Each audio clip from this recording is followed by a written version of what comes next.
Hello viewers, welcome to Newsweek South Asia, a program that talks about breeding of terrorism and its impact on South Asian nations. Let's begin with the headlines first.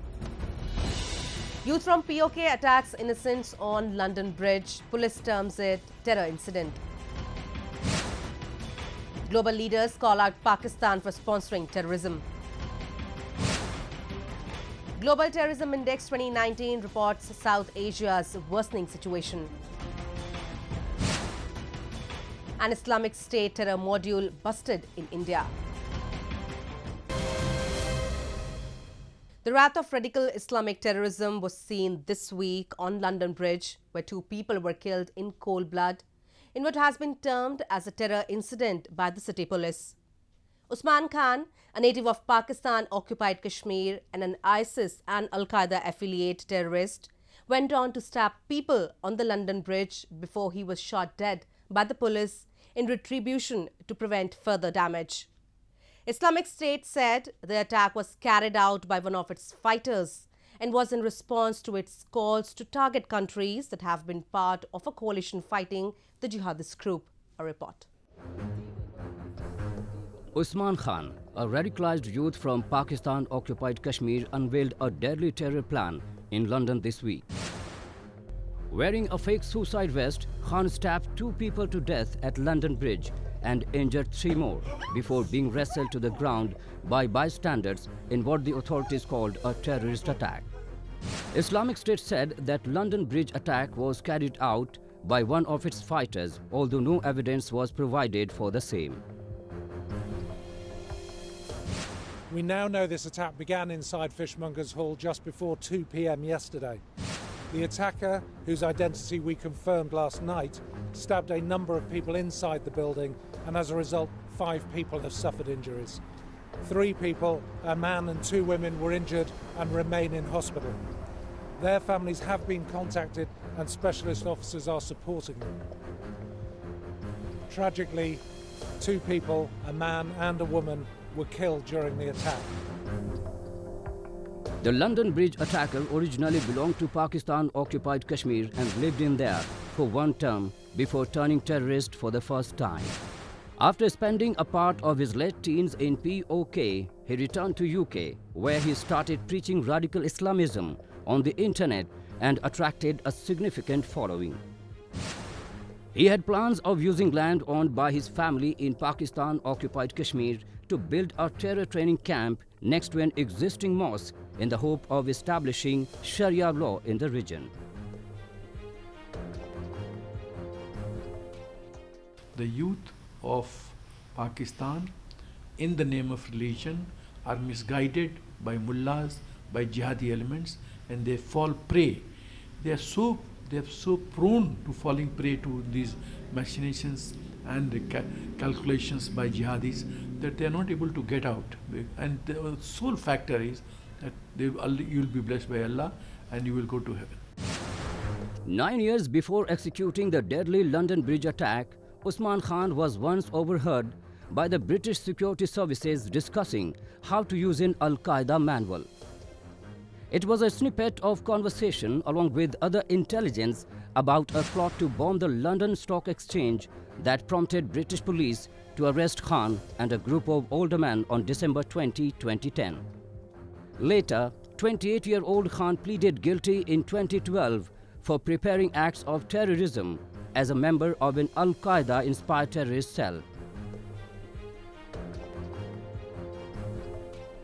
Usman Khan belonged to POK, Pakistan-occupied Kashmir. You are aware that it is the policy of Government of India that POK belongs to us. It is integral part of India, and it should come back to us as early as possible. Why these youth fall prey to taking the path of violence is the moot question. And to me it appears that the main reason they fall prey because economically Pakistan, including POK, is in doldrums.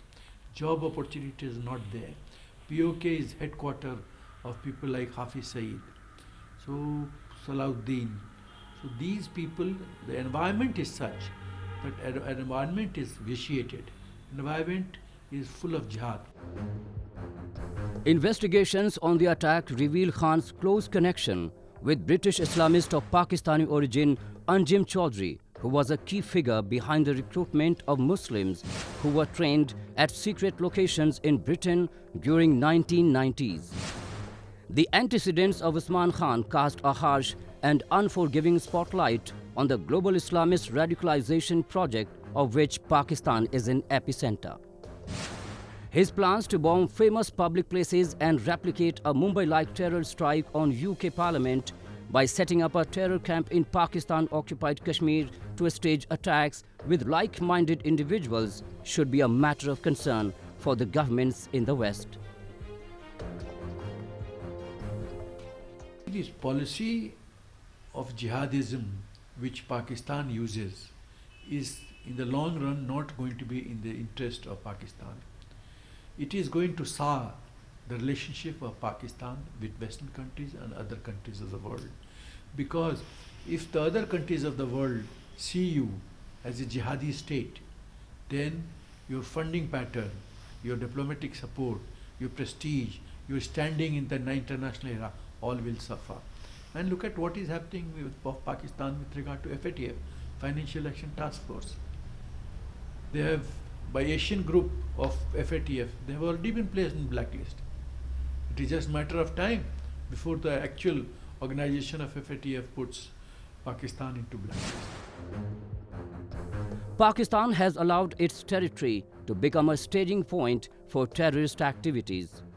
Its radicalized youths have often been unleashing terror attacks in various parts of the world that pose grave threat to global peace and security, of which several world leaders have shown concern at various bilateral and multilateral meetings.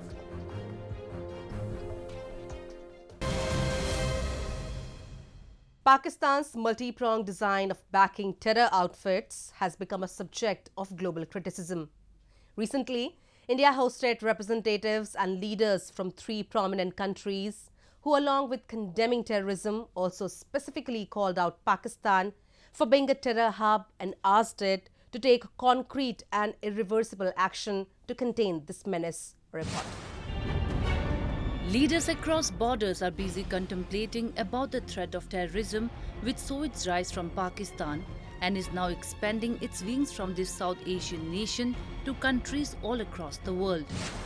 In a recent 2+2 dialogue held between India and Japan, the 2 countries sent a strong message to Pakistan by asking it to act against terror groups operating out of the territory under its control and comply with the commitments it has made to the Financial Action Task Force.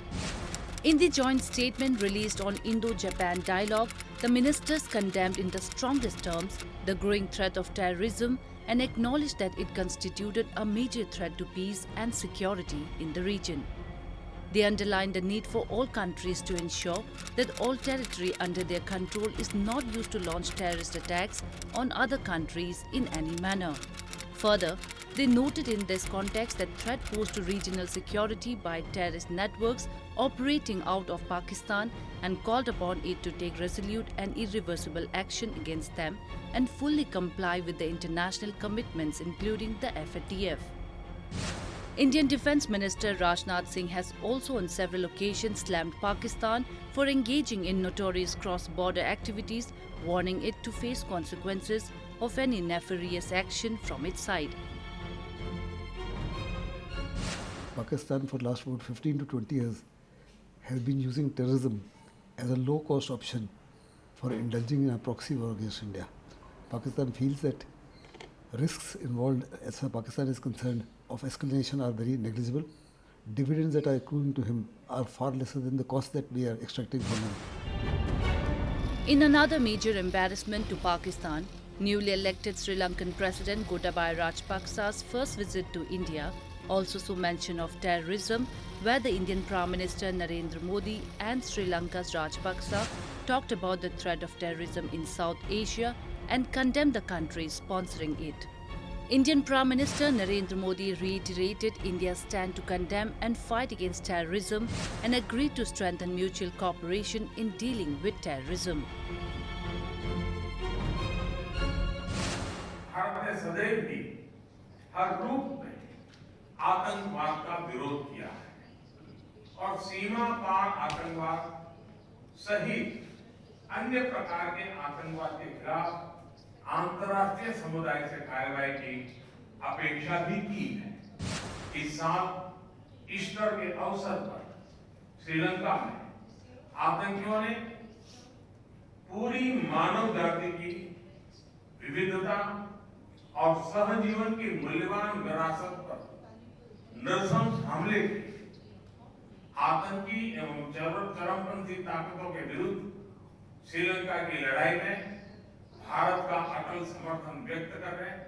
मैं भारत के चुनाव के तुरंत बाद श्रीलंका गया। आपसी सुरक्षा के लिए और आतंकवाद के विरुद्ध हमारे सहयोग को और मजबूत करने में पर मैंने राष्ट्रपति राजपक्ष के साथ विस्तार से चर्चा की।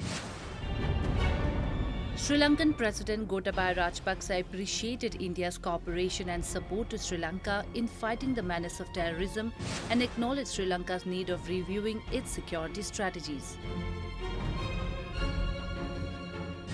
India has always assisted Sri Lanka to enhance our capabilities in intelligence and counter-terrorism, and we look forward to continue support in this regard.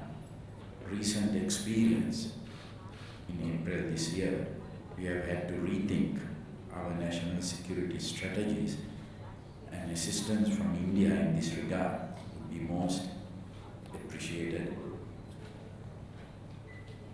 In this regard, His Excellency Prime Minister's assurances are most encouraging. Countries across the globe remain distressed about growing menace of terrorism, since all are fearful of the fact that their country could be the next target of radical Islamic terrorist groups. Expressing concern over this threat, visiting Swedish representatives in India held extensive talks with their Indian counterparts. Indian Foreign Minister S.J. Shankar engaged in productive talks on the challenge of terrorism with his Swedish counterpart Ann Linde. The two leaders agreed to work together in international forums to address this key challenge of terrorism and emphasized that right to life is the most basic human right. The global leaders are consistently sending a strong message of unity against terrorism, indicating Pakistan to either take action against terrorists or be ready to face the repercussions of breeding terrorists on its soil. The menace of terrorism remains to be the single biggest obstacle in upholding the international peace and security for the entire world. However, the situation in South Asia has worsened steadily as its recent history has been marred by routine terror attacks. Recently, the Sydney-based Institute for Economics and Peace has published the Global Terrorism Index 2019 that states the widespread impact of terrorism in South Asian region. A report. Terrorism in all its forms continues to pose a direct threat to security and prosperity of South Asian countries and its people. Recently, the Sydney-based Institute for Economics and Peace released the Global Terrorism Index 2019 that ranks 163 countries according to the impact of terrorism based on factors such as the number of attacks, fatalities, injuries, and the extent of property damage. It reveals that 3 South Asian countries, India, Pakistan, and Afghanistan, are among the top 10 countries worst affected by violence and are constantly emerging as the hotbed of terror attacks. It's very, very unfortunate that because of one particular country in this region, that is Pakistan, both India and Afghanistan have also become sufferers and victims of terrorism. It is Pakistan which is the fountainhead of terrorism, which is breeding terrorism, which is financing and training the terrorists, and then sending them across the border, not only to Afghanistan and India, but also to Iran. It is pure bad luck of India and Afghanistan that they have such a shameless neighbor like Pakistan. Afghanistan has become the world's deadliest country due to the escalation of war and constant terror attacks. In a recent act of violence, a Japanese doctor, Tetsu Nakamura, who devoted decades of his life in helping people of Afghanistan, was killed along with 5 others in a gun attack on his vehicle. Japanese Prime Minister Shinzo Abe expressed grief over this attack and said that he is shocked to hear about doctor's death. 中村先生は医師として医療分野において Dr. Nakamura has made many contributions in the field of medicine and irrigation. We know his life-risking efforts in dangerous areas have been appreciated by the people in Afghanistan. It is very shocking to hear that he has passed away in such an incident. I would like to express my deepest condolences.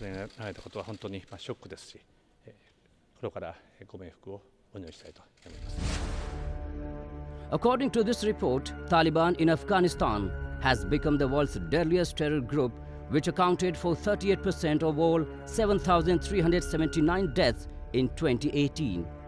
In Afghanistan, the situation is very bad. It's once again Pakistan-sponsored Taliban and the Haqqani network which is creating mayhem in Afghanistan.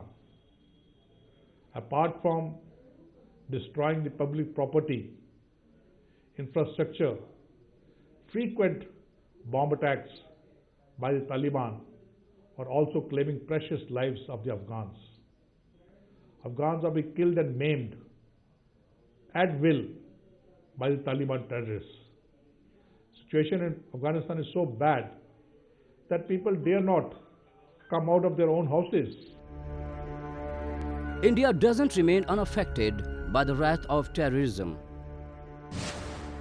According to Global Terrorism Index, with 350 Indians killed and 540 injured in 748 terrorist incidents, India has been ranked 7th in the countries suffering the most deaths from terrorism in 2018. While the number of terrorist attacks has increased by 14% over the same period, peaking in 2016 at over 900, the attacks are becoming less bloody with a lower fatality rate in 2018. The report states, with the presence of Islamist, communist and separatist groups like Hizbul Mujahideen, all active in the country on Pakistan's finances, India faces a wider threat of terror attacks. Jammu and Kashmir remained the most impacted Indian region by terrorism in 2018, with 321 attacks resulting in 123 deaths, most of which were perpetrated by the Hizbul Mujahideen, Jaish Mohammad and Lashkar-e-Taiba. These are the Pakistan-sponsored and Pakistan-trained groups which are again creating mayhem in Kashmir. But in Kashmir, the situation is not as bad as it used to be because the Indian security forces have gained control. They have an upper hand now. They have launched successful anti-terror operations. They have not only killed the terrorists, but they have also laid their hands on the overground workers, and they are trying to finish the terrorists and the terror support network. Also, the action taken by the Government of India to put a tap on terror funding and terror financing has impacted the Pak-sponsored terrorism in Kashmir to quite a bit. But Pakistan continues to maintain terrorism as an instrument of state policy.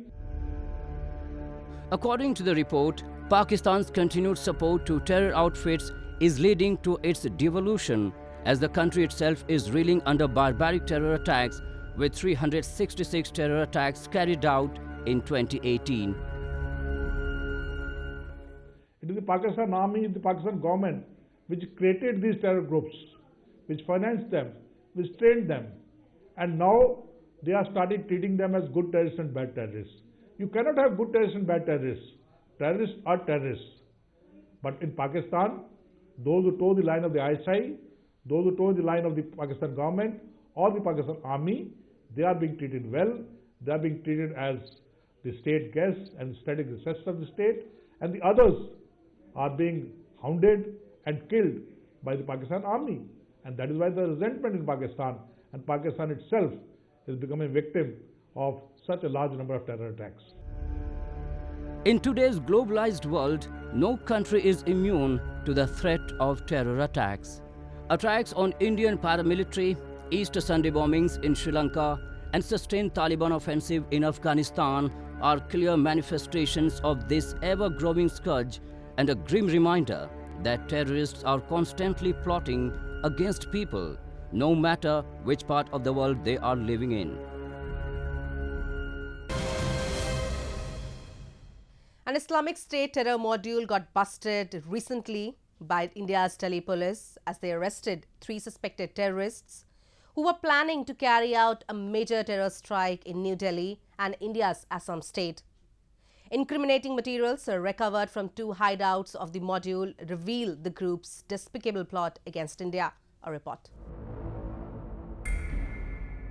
In a joint operation with India's Assam State Police, the national capital's Delhi police foiled a 2016 Bangladesh restaurant-style terror attack with the arrest of 3 men from Assam's Golpara district. The trio was inspired by the Islamic State terrorist group.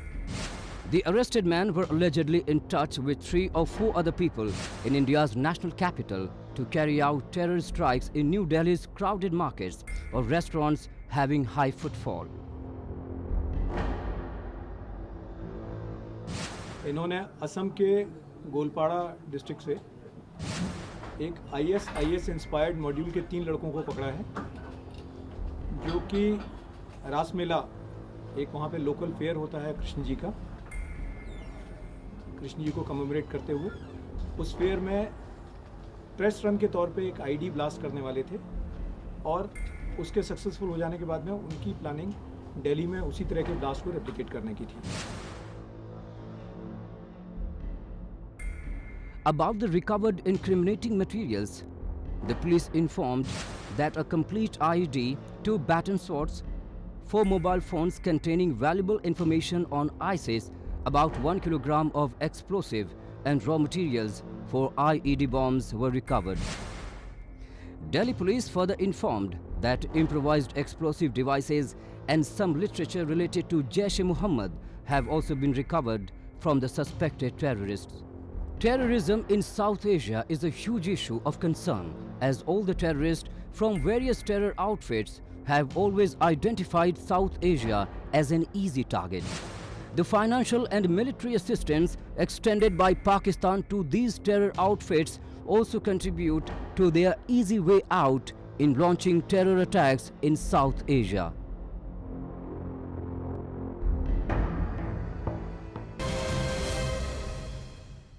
And with that, we come to the end of this edition of Newsweek South Asia. We will be back next week with more news, views and analysis from the subcontinent. Meanwhile, do keep writing to us at nwsa@anin.com. This is Surbhi Sharma, signing off on the behalf of entire production team of Newsweek South Asia. Goodbye and take care.